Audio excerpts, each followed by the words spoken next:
Mariners lose 14-9. They fall to 4-8 on the season. They've now lost 3 straight. They lose the first 2 games against the Cubs. No matter what happens here, this will be a series loss. Let's talk about how it happened. The Mariners once again get a couple of runs in the first inning. Eugenio Suarez knocks home. He just knocks his first homer of the season to give the Mariners a 2-0 lead. Second inning, bats come alive. Ty France singles in a run. Eugenio Suarez knocks in another run with a sac fly. Cal Raleigh singles in a run. Teoscar Hernandez singles in a run. Colton Wong gets an RBI on a ground ball to first base. 7-0. 7-0 Mariners at the end of the second inning. And you're thinking, wow, this is a great, great start. Didn't last very long, did it? The Cubs score 9 in the third inning off Chris Flexen. Oh, and we will be talking about Chris Flexen. To make it 9-7, Jared Kelenic crushes a home run to left center field, makes it 9-8. The Cubs score 2 more in the fifth. Looks like 3 more in the sixth. Yeah, that adds up to 14. Whatever. Make it 14-8. Ty France singles in an absolutely meaningless run to make it 14-9. All right. Let's talk about positives. Really nice day for Ty France. Reaches 4 times. Drives in a couple of runs. 346, 404, 519 on the season. We will sign up for that. Suarez does hit the home run. Cal Raleigh gets a couple of hits and drives in a run. Teoscar Hernandez drives in a run and hit the ball hard a few times tonight. But let's be honest here, the biggest positive once again is Jared Kelenic. He goes 2 for 3 with 2 walks and a long homer. Hit the baseball hard for the only out that he recorded in the game. He looks great. He looks like a star. Yeah, it's only 12 games, but he looks like a star over these 12 games. And I'm so impressed with just how well he's seeing the baseball right now. And it's obvious how well he's seeing the baseball. He was taking pitches last night that he struck out on last year, flat out, or popped the ball up. And yeah, I'll be honest, I did have some concerns about how he looked in that Angels series. Wasn't great outside of that double to left field. He looks great. It's awesome to see. It's so awesome to see, even as this team stinks right now. It is awesome to see Jared Kelenic off to such a fantastic start. It's definitely been the highlight of these last few games is watching Jared Kelenic play baseball. And I love saying that. I love seeing it because that has not been the case very often. Are there any other positives here? Good for Jose Rodriguez to eat 3 innings. Welcome to the team. Called up and Bukowski's sent down. Imagine he might be set right back down, to be honest with you, because he certainly isn't going to be available tomorrow. End of positives. Let's talk about some real negatives. Look,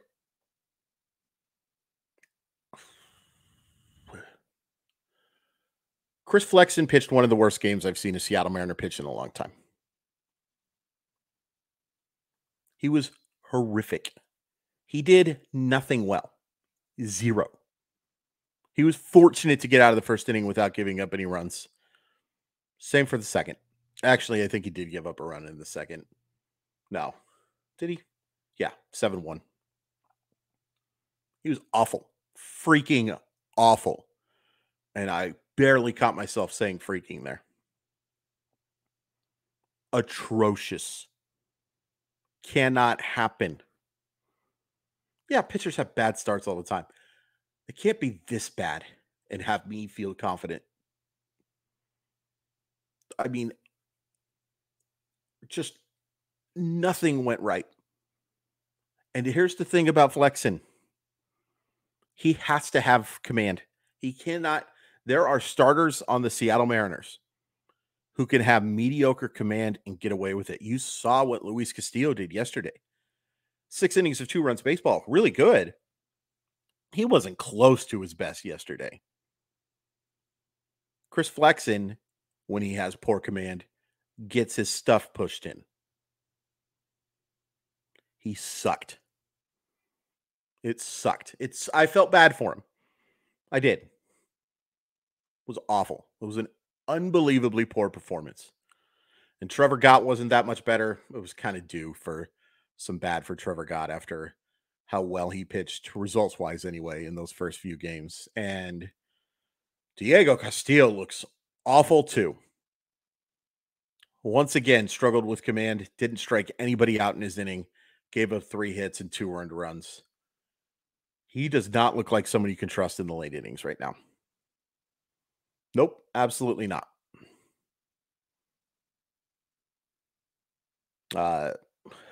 Again, Jose Rodriguez, who cares? Like literally the 13th arm on the staff. His job is there to make everybody else not available or unnecessary, I guess you should say. I can't get over how bad Chris Flexen pitched in this game.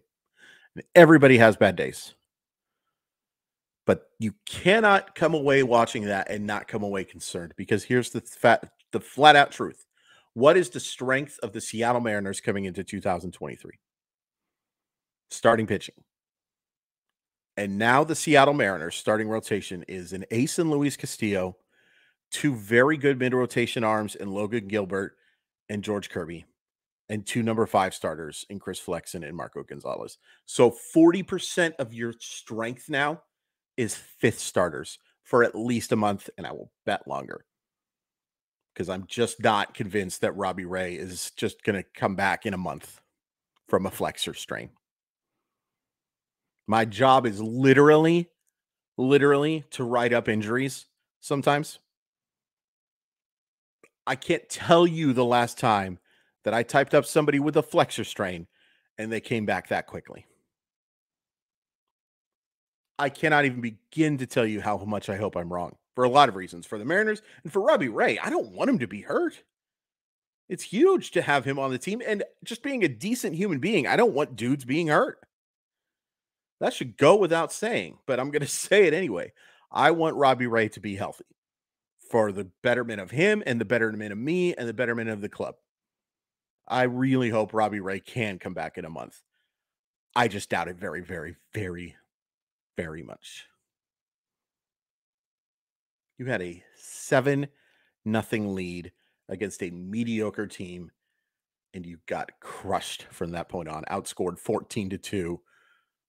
Really 14-1. That last run doesn't count. If I could edit it, I'd say Mariners lost 14-8. Absolutely meant nothing.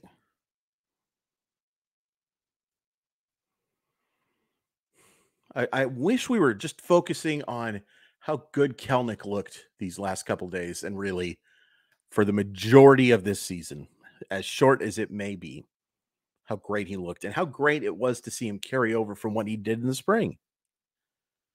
But we can't do that because we watched an embarrassing pitching effort today. Just unacceptably bad. And it is concerning because you're going to now have 40% of your starts, 40% of them are going to be guys who don't miss bats and rely on command and rely on good defense. And sure, they can pitch well. We saw Flexen pitch pretty darn well in the start before this. We saw Marco look okay in that last start. I know he gave up only 1 run. I think he pitched significantly worse than that. I know Chris Flexen only gave up 2 runs in that 5 innings. I think he pitched significantly worse than that. But I will sign up for those guys for those results every single flipping time. Give me 6 innings or even 5 innings of 2 to 3 run baseball. Okie dokie. But you're not guaranteed that. You're not. Lord knows you're not guaranteed that. Look what happened tonight. Golly, he was bad. Take no pleasure in it whatsoever. Colton Wong once again with a dreadful effort at the plate. Tommy LaStella, your designated hitter, the guy who is designated to hit for you, once again 0 for 4. and it wouldn't be a big deal if he had an 0 for 4 here and there. Dude is hitting 077 and was bad last year. It wasn't great the year before that. He cannot be your designated hitter. I know we're not supposed to complain about the offense in a game you scored 9 runs. I'm going to complain about this, man. He cannot be the guy who is your designated hitter. AJ Pollock needs to be in the lineup. He's not great. He's especially not great against right-handers. But he's a better hitter than Tommy La Stella. He's a better baseball player than Tommy La Stella. It has to happen. And you know who needs to get playing time at designated hitter in a couple of weeks when he's ready is Dylan Moore. It's not ideal. Certainly not the guy I sign up for as my designated hitter. But he needs to get time there because he's a better offensive player than the guys that they have. And in fact, as soon as Dylan Moore is ready to go, unless Tommy La Stella shows massive improvement, I couldn't DFA him faster. Doesn't serve a purpose on this roster. I didn't hate the signing. I thought it was worth a look. He's not good enough. And he's certainly not good enough to be your designated hitter.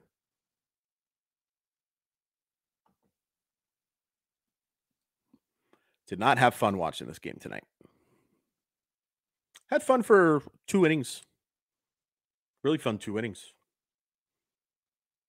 And then they got embarrassed. And you fall into 4-8. And haven't looked good doing it outside of 2 games in Cleveland. And 1 game against the Angels and the home opener. So 4. There you go. 4 games out of 12. 333 winning percentage. Is that what you signed up for? I doubt it. I really doubt it. Tomorrow it's Marcus Stroman against Logan Gilbert. Stroman's looked great. I think that might be to the Mariners' benefit, to be honest with you. We'll see if I'm an idiot, but 12 innings of giving up no runs, you're kind of due to screw up. I'm also going to be very curious to see where they hit Kelenic tomorrow. I'd probably hit him 6 still. I think so. I think I would still go Julio. Julio went 0 for 5 today, but he hit a couple of balls real hard. Zero concern about him. But I'd probably still go Julio, France, Suarez, Raleigh, Hernandez, Kelenic. But at some point, you got to consider moving him up because you're kind of wasting isn't the right word, but you're not maximizing on what he's doing right now in the 6th or 7th hole because he's losing more at bats. And I can't think of very many Mariners I want hitting more than Jared Kelenic right now. And my dream is to finally see that Julio hitting 1 and Kelenic hitting 2. And I think we're going to get there this year. I really do. That's exciting. But you can't focus on that when you get your ass kicked. I'm sorry for the swear. If my nieces or any kids are watching, I apologize for saying the A word. I do my best to not. But goodness gracious. They were just awful tonight for 7 innings. 1 good inning does not make up for 8 innings of crap show. Please hit like. Please hit subscribe. Thanks for watching the video. Follow me on Twitter at Crawford_MILB. Patreon, MLB.com. Do not go to MLB.com. Patreon.com/MLB Prospect Guides. Man, ugly. Here's hoping Flexen's better. And I will say this. Let me close with this. If Flexen has more starts like this, you either have to consider a trade or you have to rush Bryce Miller. And by rush, I mean see if he's ready to go. Because you can't afford this. The season is too important. To me anyway. The season is too important. I know they've built a really nice thing and they're going to be good for a while. But I want to win right now. And I'm not sure how much you can win with Marco Gonzalez and Chris Flexen at the bottom of your rotation for how long. Bummer. Bummer, bummer, bummer.